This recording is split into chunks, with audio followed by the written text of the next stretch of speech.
Hey everybody, what's going on? It was another interesting week for the Montreal Canadiens with two things going on in terms of news. Marie-Philip Poulin was added to the Montreal Canadiens staff, and that's a big hire for this organization, and we'll get into that a little later on in this video, along with the re-signing of Chris Wideman.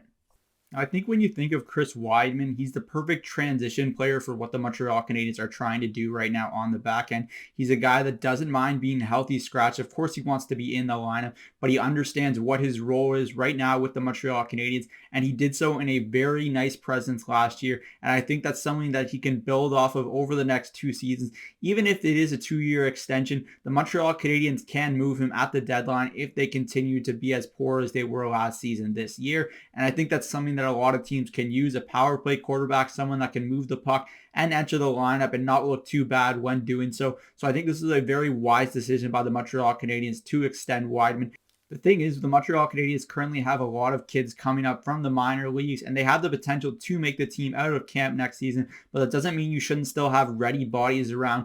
You don't want to just give these kids the roster spot just because they're highly touted. So I think it's important that the Montreal Canadiens make these kids earn their roster spots, and I think that's what they plan to do.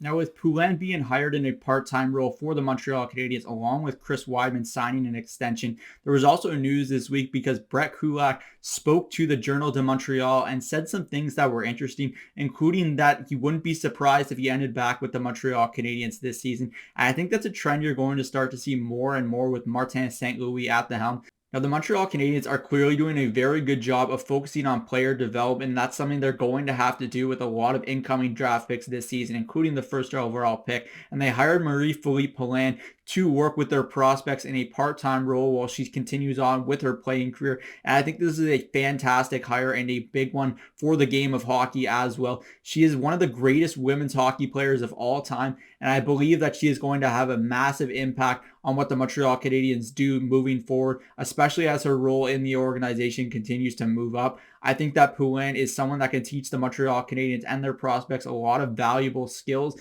and she is the perfect person right now to be in this role for the Habs. That's it for me today from Cook's Corner. Let me know in the comment section down below what you think about potential unrestricted free agents now choosing Montreal as a destination of interest because of some of the things they've added to their player development department, along with Martin St. Louis as head coach. I'm Zach Cook. We'll see you later.